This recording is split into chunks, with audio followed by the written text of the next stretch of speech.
Keselamatan rakyat adalah hukum tertinggi. Dan pada masa pandemi ini telah kita putuskan pembatasan sosial, termasuk di dalamnya adalah pembubaran kerumunan. Tidak ada yang kebal virus corona. Semuanya bisa terinfeksi virus ini dan juga bisa menularkan ke orang lain. Untuk itu saya minta pada Kapolri, Panglima TNI, Ketua Satgas Penanganan COVID untuk menindak secara tegas jika ada yang melanggar pembatasan sosial tersebut berdasarkan peraturan yang ada. Sekali lagi, tugas pemerintah adalah mengambil tindakan hukum dan ketegasan aparat dalam mendisiplinkan masyarakat terhadap protokol kesehatan adalah keharusan. Urusin garda di depan kita. Kamu macam-macam ngumpulin orang ini. Inilah video sejumlah Polri yang sedang menegur warga karena menggelar pesta pernikahan di tengah pandemi corona. Padahal pemerintah sudah meminta masyarakat untuk tetap di rumah melakukan pembatasan sosial dan tidak menggelar acara yang mengundang kerumunan warga. Ayo bawa ke Polres. Dan angka-angka yang bagus ini jangan sampai rusak gara-gara kita kehilangan fokus kendali karena tidak berani mengambil tindakan hukum yang tegas di lapangan. Jangan sampai apa yang telah dikerjakan oleh para dokter, para perawat, tenaga medis, para medis menjadi sia-sia karena pemerintah tidak bertindak tegas untuk sesuatu kegiatan yang bertentangan dengan protokol kesehatan dan peraturan-peraturan yang ada. Kita harus menghargai pengorbanan para dokter, perawat, tenaga medis, para medis yang telah berminggu-minggu bahkan berbulan-bulan bekerja keras menyelamatkan pasien dan tidak bertemu keluarga. Saya di lapangan, saya tahu mengenai ini. Saya juga ingatkan kepada Ketua Gugus Tugas, Ketua Satgas Penanganan COVID untuk terus melakukan pencegahan penyebaran COVID karena anggaran pemerintah yang keluar ini sudah berjumlah triliunan rupiah. Jangan sampai kita kehilangan fokus kendali dalam penanganan COVID ini. Saya ingatkan bagi daerah yang telah memiliki perda penegakan disiplin protokol kesehatan agar betul-betul menjalankannya secara tegas, konsisten, dan tidak pandang bulu. Sekali lagi, tugas pemerintah adalah mengambil tindakan hukum dan ketegasan aparat dalam mendisiplinkan masyarakat terhadap protokol kesehatan adalah keharusan.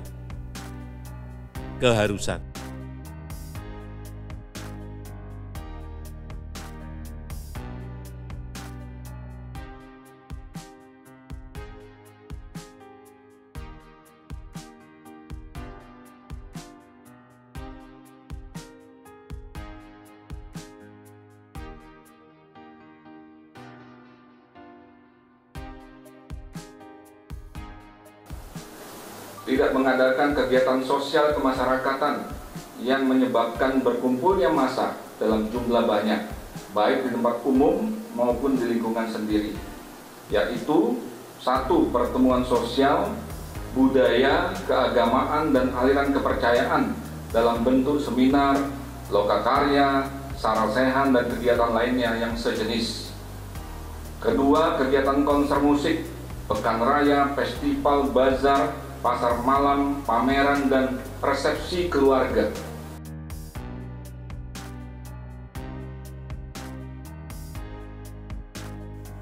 Hari ini kami hadir di Barreskrim Mabes Polri untuk melaporkan dugaan pelanggaran protokol kesehatan yang dilakukan oleh 2 pejabat negara. Yang pertama adalah Presiden Republik Indonesia, yang kedua adalah Gubernur Nusa Tenggara Timur. Nah, hari ini kita datang untuk melaporkan hal tersebut. Nah, adapun apa-apa yang kelengkapan yang sudah kita bawa adalah bukti awal ya, untuk kita tunjukkan ke dalam Barreskrim. Semoga kita berharap masih ada keadilan ya di Republik Indonesia, karena kita tetap berpegang pada asas equality before the law. Jadi setiap warga negara sama statusnya di hadapan hukum. Kita berharap masih ada keadilan. Kita datang juga untuk menagih janji Kapolri, yaitu hukum tidak boleh hanya tajam ke bawah, tapi tumpul ke atas.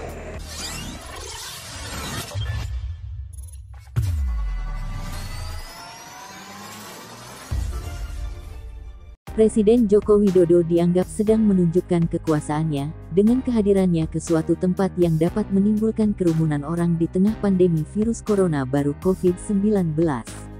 Pakar politik dan hukum Universitas Nasional Jakarta, Saiful Anam mengatakan, Jokowi dianggap tidak kapok membuat kerumunan warga, meskipun virus COVID-19 belum hilang di Indonesia.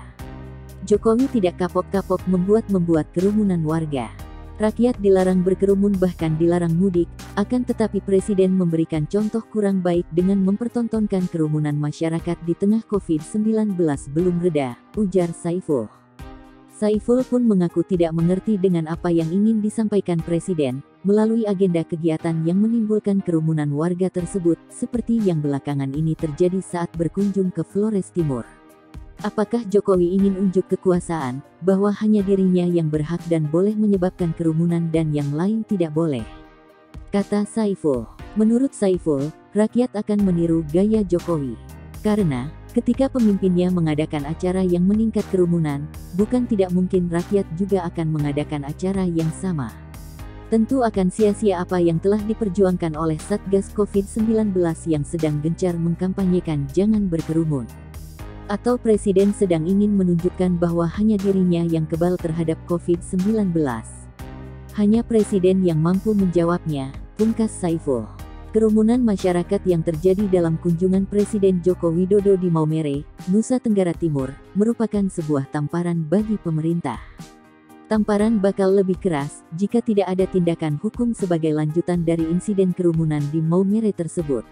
Rakyat disuruh menjalani protokol kesehatan, tapi para pemimpin justru melanggar. Kerumunan Jokowi di Maumere seharusnya menyadarkan para petinggi negeri untuk introspeksi diri, kata Wakil Ketua Umum Pergerakan Penganut Hitah Nahdiyah PPKN Cecep Muhammad Yasin. Menurut Gus Yasin, sapaan akrabnya, adanya kerumunan Jokowi di Maumere seharusnya menjadi tolok ukur bagi aparat penegak hukum untuk melakukan tindakan terkait pelanggaran protokol kesehatan. Katanya negara hukum, tapi kalau penegakan hukum suka-suka, ya sama saja. Kita dipertontonkan petinggi negara kok tidak malu melanggar hukum di depan rakyat, sindir Gus Yasin. Ditambahkannya, kejadian di Maumere sebenarnya Allah SWT membuka lebar-lebar sebuah fakta dengan mempermalukan rezim agar tidak tebang pilih. Habib Rizik Syihab ditahan dan diadili karena tuduhan mengundang dan menyebabkan kerumunan massa dan melanggar protokol kesehatan, sedangkan Presiden Jokowi karena sedang berkuasa ia bebas sesuka hatinya. Inilah cara Allah memperingatkan para penguasa agar sadar, pungkasnya.